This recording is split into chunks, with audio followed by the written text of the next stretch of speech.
आटपाट गाव. सुवर्णकाळाची कमळे, देवदेवतांची देवळे रावळे.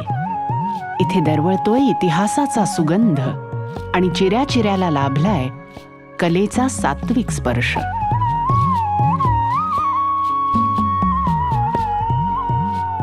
सह्याद्रीच्या कुशीत कृष्णामाईच्या काठी पुराणकाळी वसलेल्या ह्या आटपाट गावानं जपल्यात वैभवाच्या जरतारी खाणाखुणा.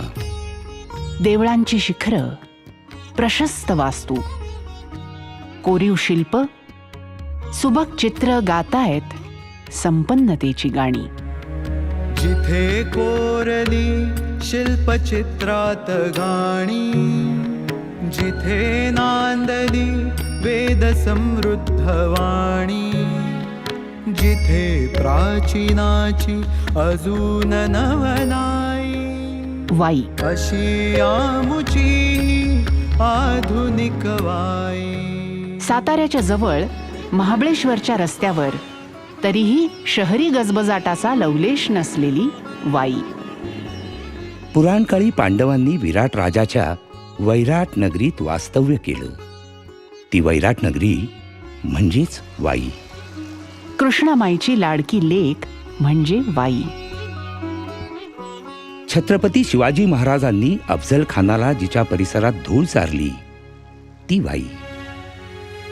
पेशव्यांनी जिचं कोड कौतुक केलं ती ही वाई. आणि आज ज्ञान परंपरा, उत्कृष्ट वास्तुशिल्प ही जिची ओळख आहे ती ही वाई.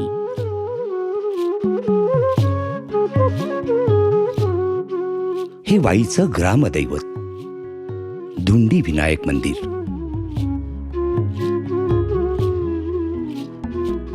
इथली अनेक देवळं पेशवाईत उभी राहिली. सरदार रास्त्यांनी कृष्णामाईचे 7 घाट बांधले. कुशल शिल्पकारांनी, चित्रकारांनी आपली कला पणाला लावली. हे सारं पाहायला देशोदेशीचे पर्यटक इथे येतात, अभ्यासक येतात.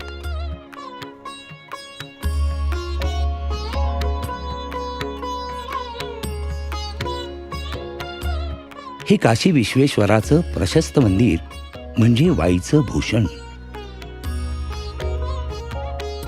रुंद तटबंदी, भव्य दगडी सभामंडप, त्या शेजारची दीपमाळ आणि कळसाच्या कोनाड्यातल्या चुनी गच्चीच्या मूर्ती पेशवाईतल्या संपन्नतेची आठवण करून देतात.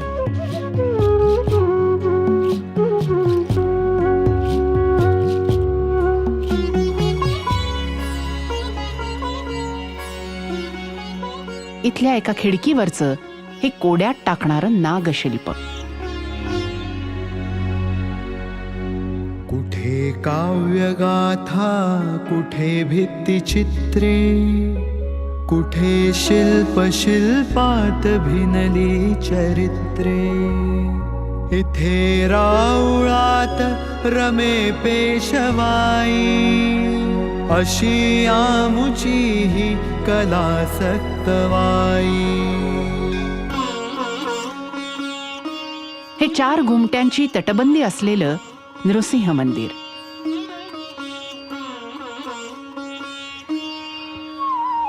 हिरण्यकश्यपूचा वध करताना कोपलेल्या नृसिंहाची स्मार्त मुद्रा आणि त्याच्याच पाठीमागे त्याच नृसिंहाची शांत भागवत मुद्रा. धौम्य ऋषींच्या समाधीवर उभं असलेलं हे सिद्धेश्वर मंदिर. थोरल्या माधवरावांच्या प्रकृतीला आराम पडावा म्हणून इथे अनुष्ठान ठेवलं होतं असा उल्लेख आढळतो.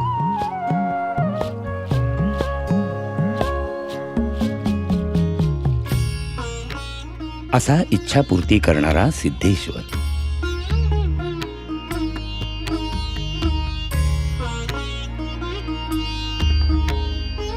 नंदीच्या स्वारीला पाठीवर घेऊन हे कासव पाण्यावर अलगद तरंगतंय असा भास होतो. सहसा कुठेही न आढळणारी अशी ही पार्वतीची मूर्ती.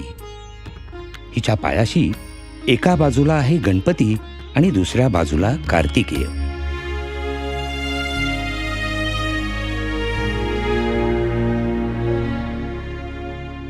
या दत्त मंदिरातील त्रिमूर्ती ब्रह्मा, विष्णू आणि महेश. आहा, या मूर्तीत क्रम बदललाय. ब्रह्मा, महेश आणि विष्णू अशी ही त्रिमूर्ती आहे. अशी अनेक मंदिरं, अनेक वास्तू इथे दिमाखात उभ्या आहेत. हा मेणवली घाटावरचा नाना फडणवीसांचा भव्य वाडा. या वास्तूंनी वाई घडवली. आणि वाईनंही अनेक महापुरुषांना प्रेरणा दिली, स्वातंत्र्यवीरांना स्फूर्ती दिली. आचार्य विनोबा भाव्यांनी इथे चिंतन केलं. भारतातल्या जातीभेद नष्ट करण्याच्या चळवळीचा प्रारंभ विनोबा भाव्यांच्या आजोबांनी उभारलेल्या वाईतल्या याच कोटेश्वर मंदिरापासून झाला. केवलानंद सरस्वती हे आचार्य विनोबा भाव्यांचे गुरु. त्यांची संजीवन समाधीही इथेच आहे. केवलानंदांचे दुसरे शिष्य तर्कतीर्थ लक्ष्मण शास्त्री जोशी. त्यांनी तर वाईचं नाव विश्वकोशाच्या माध्यमातून जगाच्या नकाशावर नेलं. इथे 12,000हून अधिक हस्तलिखिते जतन करून ठेवली आहेत. दक्षिणेतली काशी हिची कीर्त, रमले इथे तपस्वी तर्कतीर्थ. इथे महाविश्वकोश जन्माये, अशी आमुची ज्ञानोपासक वाई. लोकमान्य टिळकांनी वाईला अनेक वेळा भेट दिली. चौंडे महाराजांनी स्थापन केलेल्या गोशाळेमध्ये लोकमान्यांच्या पूजेतली कृष्णमूर्तीही पाहायला मिळते. 1917 साली सुरू झालेली वसंत व्याख्यानमाला आजही अव्याहतपणे चालू आहे. अनेक क्षेत्रातल्या विद्वानांनी इथे व्याख्यानं दिली आहे. वाईच्या रामडोह आळीमध्ये 1659 साली सुरू झालेला कृष्णामाईचा उत्सव ही तर वाईच्या सांस्कृतिक जीवनाची मुख्य ओळख. या उत्सवात अनेक कलाकार आपली कला सादर करतात. कृष्णा नदीचे 7ही घाट रसिकांच्या गर्दीने फुलून जातात. वसे 7 घाटावरी माई कृष्णा, कथा काव्य संगीत हरे मन तृष्णा. असुर मर्दनाचा आशीष दे, अशी आमुची रसिकाग्रणी वाई. वाईच्या वैभवाला जवळपासच्या अनेक आकर्षक स्थळांचीही साथ लाभली आहे. पलीकडेच जवळपास महाबळेश्वर इतक्याच उंच अशा डोंगरावर वसलेली ही मांढर देवी. आणि हा पांडवगड, ट्रेकिंग आणि रॉक क्लाइम्बिंगसाठी लोकप्रिय ठिकाण. धोम धरणातला नौका विहार आणि वॉटर स्पोर्ट्स म्हणजे आनंदाची पर्वणीच. वाईच्या संपन्नतेला इथल्या प्रसिद्ध ढोल्या गणपतीचा आशीर्वाद लाभलाय. त्याला वंदन केल्याशिवाय वाईचा दिवस संपत नाही.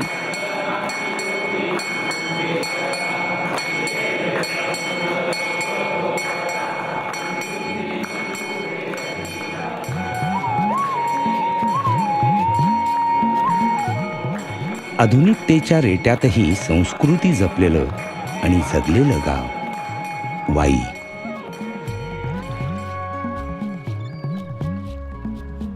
आटपाट गावाची ही साठा उत्तराची सुफळ संपूर्ण कहाणी पाहण्यासाठी एकदा तरी वाईला भेट द्यायलाच हवी.